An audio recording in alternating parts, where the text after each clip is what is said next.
PNR gold and diamonds సరుకు తక్కువ బంగారం ఎక్కువ. ఇప్పుడు మన వైజాగ్ లో జూలై 24న గ్రాండ్ ఓపెనింగ్.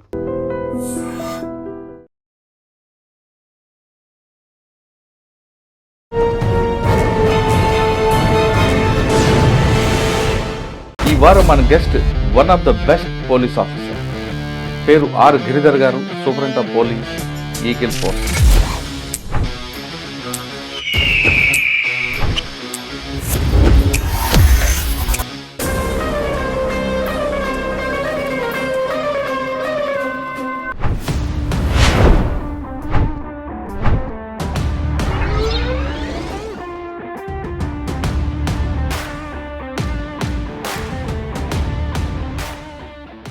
గడపనగానే ఫ్యాక్షన్, రకరకాల ఫ్యాక్షన్స్ కనిపిస్తుంటారు. జైల్లో ఎంత పెద్ద పూలైనా పిల్లే.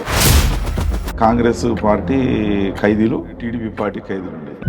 అది అనంతపూర్ డిస్ట్రిక్ట్ జైల్లో అప్పుడు సూర్య ఉండేది. బాగా బలీయమైన నిర్ణయంతో కూర్చున్నాడు. బైక్స్ లో ఎప్పటి నుంచో నడుస్తుంది అది. ఏది ఎక్కడ ఏం జరిగినా కమ్యూనల్ అయినా ముందు అక్కడ స్టార్ట్ అయిపోతుంది. ముదోల్ మాస్క్ లో ఒకడు చిన్న పిగ్లెట్ ను చంపివేశాడు. దాదాపు 1000-2000 మంది ముస్లిమ్స్. పెద్ద గొడవ. మా బావగాడు ఇల్లుటం వచ్చింది సార్ మా దగ్గరికి. వచ్చి ఇన్ని పందులు సంపాదించింది సార్, నేను పైసలు అడిగితే లేవన్నాడు.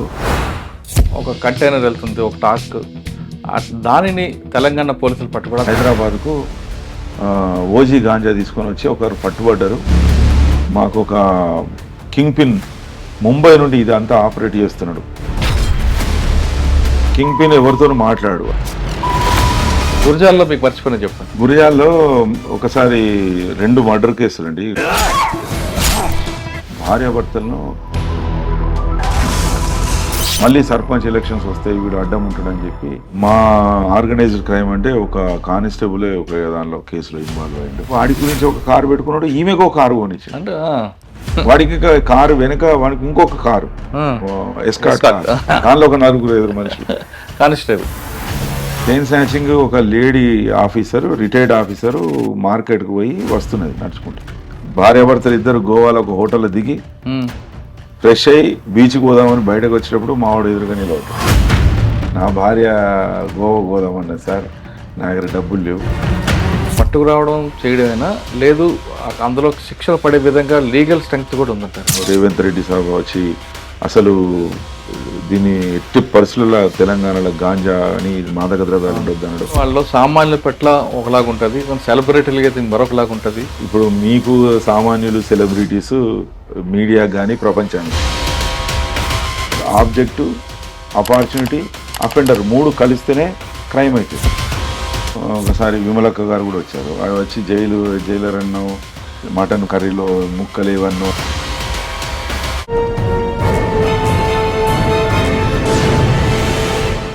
Welcome to crime diaries.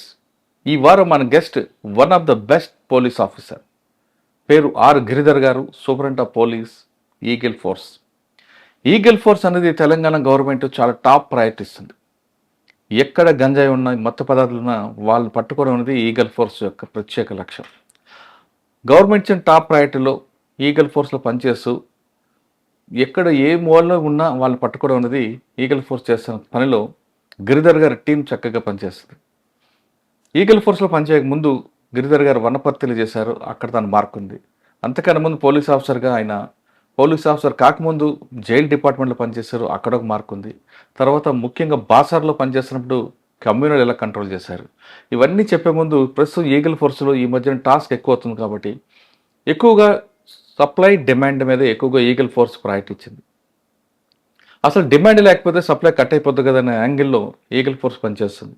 అందులో భాగంగానే ఇటీవల దుబాయ్ నుండి బాంబే వెళ్తున్న ఒక పెద్ద టాస్క్ని తెలంగాణ ఈగల్ ఫోర్స్ బ్రేక్ చేయడం, దాంతో చాలా పెద్ద టాపిక్ని ఆగినట్లుగా, ఒక పెద్ద టాస్క్ మిషన్ ఆగిపోయినట్లుగా చెప్పుకోవచ్చు. అసలు అది ఎలా జరిగింది, అసలు పోలీస్ డిపార్ట్మెంట్ రాకముందు గిరిధర్ గారు బెంచ్ మార్క్స్ ఎక్కడ ఉన్న విషయాన్ని సార్ అడిగి తెలుసుకుంది. సార్ నమస్తే. నమస్తే అండి. సార్, దుబాయ్ టు బాంబే ఒక కంటైనర్ వెళ్తుంది, ఒక టాక్, దానిని తెలంగాణ పోలీసులు పట్టుకోవడం, తెలంగాణ సంబంధం లేక తెలంగాణ ల్యాండ్ అయింది, వెంటనే పట్టుకున్నారు. దాంతో బాంబే కూడా వెళ్లకుండా అది మొత్తం డిస్టర్బెన్స్ అయిపోయింది. అసలు ఆ టాస్క్ ఎలా దొరికింది, మీకు వచ్చిన ఇన్ఫర్మేషన్ ఎందుకు, ఏ విధంగా వచ్చింది, ఎంతకాలం కష్టపడితే దాన్ని బ్రేక్ చేశారు? ఈ ప్రశ్న సమాధానం చెప్పే ముందు గతంలో మీరు జైల్ డిపార్ట్మెంట్, తర్వాత పోలీస్ డిపార్ట్మెంట్ రావడం ఏంటి? నేను చెప్పినట్లుగా పోలీస్ డిపార్ట్మెంట్‌లో మీ బెంచ్ మార్క్స్ ఎక్కడికున్నాయి? ఈ ప్రశ్నలకు అన్నిటి సమాధానం చెప్పే ముందు గిరిధర్ గారి యొక్క ఫ్యామిలీ బ్యాక్‌గ్రౌండ్. నా పేరు గిరిధర్ అండి. మాది సొంతూరు కరీంనగర్. నాన్నగారి పేరు నిరంజనాచారి, రావుల నిరంజనాచారి. ఆయన రిటైర్డ్ డిప్యూటీ రిజిస్ట్రార్. అమ్మ పేరు క్షేమ, ఆమె హౌస్ వైఫ్. నాకు ఒక అన్నయ్య శశిధర్ గారని ఇప్పుడు జాయింట్ కమిషనర్ కూకట్పల్లిలో చేస్తున్నారు. మాకు ఒక అక్కయ్య, నా అంటే మధ్యలో, ఆమె పేరు మంజుల. భర్త బ్రహ్మానంద గారు రిటైర్డ్ ప్రొఫెసర్ ఉస్మానియా యూనివర్సిటీ. నా పేరు అంటే నా మిసెస్ అపర్ణ, ఆమె ఇప్పుడు చైల్డ్ రైట్స్ కమిషన్ మెంబర్గా పనిచేస్తుంది. నాకు 2 పిల్లలు, వాళ్ళు చదువుకుంటున్నారు. ఓకే.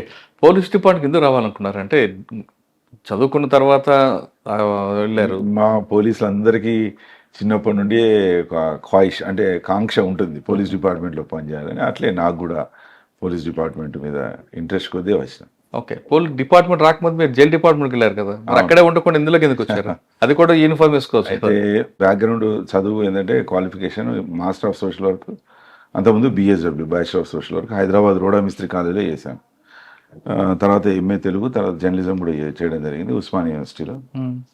అప్పుడు అందరికీ ఉన్నట్టుగానే నాకు కూడా పోలీస్ కావాలనే తపన చిన్నప్పుడు ఉండే. ఎందుకంటే మేము నక్సల్ ఎఫెక్టెడ్ ఏరియాలో పెరిగాం. పోలీసు అనగానే మేము భయపడి పరిగెత్తిపోయింది.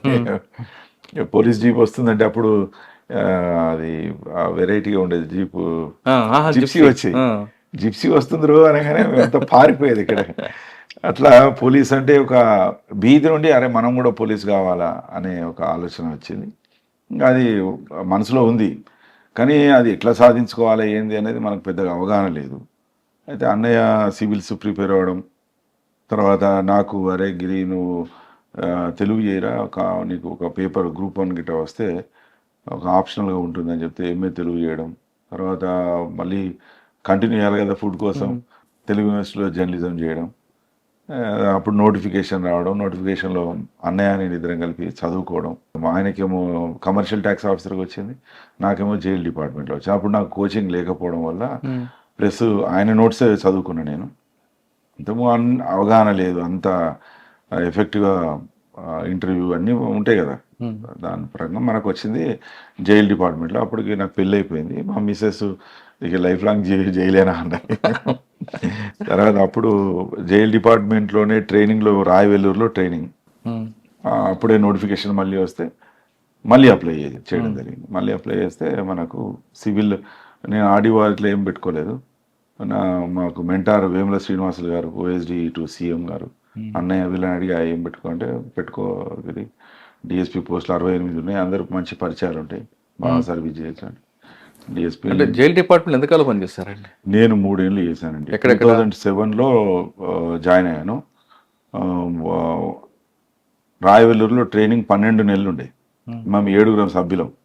ఇప్పుడున్న ఐజీలు ఉన్నారు కదా, రాజేష్ గారు, మురళీధర్ అని, మురళీబాబు ఇద్దరు వరంగల్ చేసి వచ్చారు. ఇప్పుడు ఐజీలు ఉన్నారు జైల్ డిపార్ట్మెంట్ లో, వాళ్ళు నా బ్యాచ్మేట్స్. అవునా? మన వరప్రసాద్ అని ఇప్పుడు ఐఏఎస్ కన్ఫర్ అయింది ఆంధ్రాలో. రవికిరణ్ ఆయన రాజమండ్రి డిఐజీగా ఉన్నాడు. రాజేశ్వరరావు అని Nellore jail superintendent, Kadapa in charge ఉన్నాడు. మేము అంతా 7 బ్యాచ్మేట్స్, 7 స్టార్స్ అప్పుడు అనేది మమ్మల్ని. అయితే కడప జైల్లో మీకున్న బాగా మెమరబుల్ చెప్పండి. కడప జైలు, కడప అనగానే ఫ్యాక్షన్, రకరకాల ఫ్యాక్షన్స్ కనిపిస్తుంటారు. జైలు బయట అలాగ ఉంటుంది, జైలు లోపల అలాగ ఉంటుంది. ఉంటుండే అప్పుడు. కానీ జైల్లో ఎంత పెద్ద పులైనా పిల్లే, బయట పులైనా లోపల మీరు ఎంత రాచరికం వెలబెట్టినా జైలుకి వచ్చిందంటే మీరు 4 గోడల మధ్య ఉండాల్సిందే. మేము 7 12 నెలలు రాయవెల్లూరులో ఉండాలి. 12 నెలలు ఆ ట్రైనింగ్ కొద్ది గొప్ప మెచ్యూరిటీ వచ్చింది. మేము అప్పుడు జయచంద్ర సార్ ఐపీఎస్ గారు మాకు డైరెక్టర్ జనరల్, ఆయన సార్ వచ్చాడు. వచ్చి సార్ మేము అడిగాం రిక్వెస్ట్, సాయంత్రం పూట కలిసినాక పిచ్చాపాటి మాట్లాడుతుంటే, సార్ ఒక చిన్న రిక్వెస్ట్ ఉంది, 12 months అంటే ఎక్కువ అవుతుంది సార్, ఒక 9 months ఇక్కడ ఇన్స్టిట్యూషనల్ ట్రైనింగ్ తర్వాత ఒక 3 months ప్రాక్టికల్ ట్రైనింగ్ ఇవ్వండి, మాకు కూడా ఎక్స్పోజర్ ఉంటుంది జైళ్ళల్లో అంటే, సరే అని చెప్పి అది బాగుంది ఐడియా అని చెప్పి అప్పుడప్పుడు ఆయన జీవో ఇష్యూ చేశాడు. వెంటనే మేము 9 నెలలు కంప్లీట్ కాగానే 3 months ప్రాక్టికల్ ట్రైనింగ్కు నేను మా అత్తగారు ఊరు కడప, ఉమ్, కాబట్టి కడపలో చేద్దామని చెప్పి అక్కడ పెట్టుకున్నా. ఉమ్, ఆ కడప లో ట్రైనింగ్ గమ్మతైన ఎక్స్పీరియన్సెస్ ఏంటంటే అక్కడ కాంగ్రెస్ పార్టీ ఖైదీలు, టీడీపీ పార్టీ ఖైదీలు ఉండేది. ఉమ్, వాళ్ళు ఇద్దరు కొట్టుకున్నారు బాగా. నాకు వాళ్ళ అంతా వెనుక ఇంత పెద్ద ఫ్యాక్షన్లు, వీళ్ళు చాలా బలవంతులు, ఇవన్నీ నాకు ఐడియా లేదు. కొట్టుకున్నారు కాబట్టి వెంటనే నేను కూడా అడ్డుకున్నా, గట్టిగానే ఫోర్స్ఫుల్గానే అడ్డుకున్నా. విడదీయడం జరిగింది. వాళ్ళని ఆ బ్యారెక్లో, వీళ్ళని ఈ బ్యారెక్లో వేయడం జరిగింది. వచ్చి వెంటనే రిపోర్ట్ రాసి అప్పటికే సూపరింటెండెంట్ గారికి తెలిసింది. ఉమ్. జైలంతా గందరగోళమైంది, చాలా ఇట్లా ఉద్రిక్తత అన్నట్టు మీరు అంటారు. అంటే ఇప్పుడు ఎస్పీ గాని అప్పుడు జైలర్, ఇప్పుడు డిప్యూటీ సూపరింటెండెంట్ ఆఫ్ జైల్స్. హుకుమా జైలర్ హుకుమ్ ఇది. అయితే వెంటనే రిపోర్ట్ రాసి సార్కి వచ్చి చెప్పిన, సార్ ఇది చాలా సీరియస్ ఉంది, కొట్టుకున్నారు, బ్లీడింగ్ ఇంజురీ అయింది అని చెప్తే వెంటనే సార్ జయచంద్ర సార్తో మాట్లాడినట్టుంది. ఇక వాళ్ళు ఏం మాట్లాడుకున్నా తెలియదు. గిరిధర్ కొద్దిగా నువ్వు కింద సిచ్యువేషన్ కంట్రోల్ చేయన్నాడు. సరే సార్ అని కింద అంతా మేనేజ్ చేస్తున్నాం. ఇంతలో ఆర్డర్స్ వచ్చేసినాయి. ఏంటి, వాళ్ళని జైలు షిఫ్ట్ చేయాలా, ట్రాన్స్ఫర్ చేయాలని చెప్పి ఆర్డర్స్ వచ్చినాయి. రాగానే సార్ మళ్ళీ సూపరింటెండెంట్ గారే అక్కడ డిస్ట్రిక్ట్ ఎస్పీ గారితో మాట్లాడాను. స్పెషల్ పోలీస్ వాళ్ళందరినీ పిలిపించారు. ఒక 5 వెహికల్స్ వచ్చాయి. వీళ్ళందరినీ లాకప్ చేయడం జరిగింది. మళ్ళీ సార్ ఏమన్నాడు, అక్కడ అప్పుడున్న డిఎస్పీ వెళ్ళిపోయాడు ఇంటికి. డిప్యూటీ సూపరింటెండెంట్ జైల్స్ వెళ్ళిపోయినాక నేనే అప్పుడు గిరిధర్ వాళ్ళని పట్టుకొస్తామంటే, పట్టుకొస్తా సార్ అని చెప్పిన. సార్ పిలుస్తున్నాడు అని వాళ్ళని లాకప్ నుండి బయటకు తీసుకురావడం. ఇక తీసుకొచ్చినాక వాళ్ళకు మళ్ళీ మెయిన్ గేట్కి తీసుకొచ్చి గేట్లు క్లోజ్ చేశాం. ఆ 5గురికి అర్థమైంది, ఓహో something is going to happen, మమ్మల్ని ఎక్కడికో షిఫ్ట్ చేస్తున్నారు లేదా కొడతారు అని అర్థమైంది. వాళ్ళు ఎవరో నాలెడ్జ్ ఉన్న వాళ్ళు జైలు షిఫ్ట్ చేస్తున్నారు అనేది అర్థం చేసుకుని ఇక తిట్టడం మొదలు పెట్టారంటే మా చెవులు పోయినాయి. అంత బూతులు ఇష్టం ఉన్నది. ఆయన కొద్ది ఇంకా మాకు కూడా కొద్దిగా కోపం వస్తూ ఉంటుంది కదా. బలవంతంగా వాళ్ళను ప్రెస్ చేసి స్పెషల్ పోలీస్కి అప్పచెప్పడం. స్పెషల్ పోలీస్ వాళ్ళు ఒక్కొక్కరిని ఒక్కొక్క జైలుకి తీసుకెళ్ళడం జరిగింది ఆర్డర్స్ ప్రకారం. ఒకరిని వరంగల్, విశాఖపట్నం, చెంచల్గూడ, చెర్లపల్లి, నెల్లూరు ఇట్లా షిఫ్ట్ చేయడం జరిగింది. దాంతో కడప జైల్లో నేను 2 months పైననే ఉన్నా. ఎంత సైలెంట్గా ఉందంటే అంత సైలెంట్గా. అంటే ఒక పెద్ద చర్య చేపట్టడానికి ఎంత గుండె ధైర్యం కావాలన్నది ఆ సూపరింటెండెంట్ గారిని చూస్తే అర్థమైంది. ఆయన అబౌట్ టు రిటైర్ ఉండే, ఆయన కూడా భయం అనేది ఉంటుంది. కానీ అట్ ద సేమ్ టైం ఆయన సిస్టమ్ను కాపాడడానికి ఎదురొడ్డాడు. అది నాకు బాగా నచ్చింది ఆయన మీద.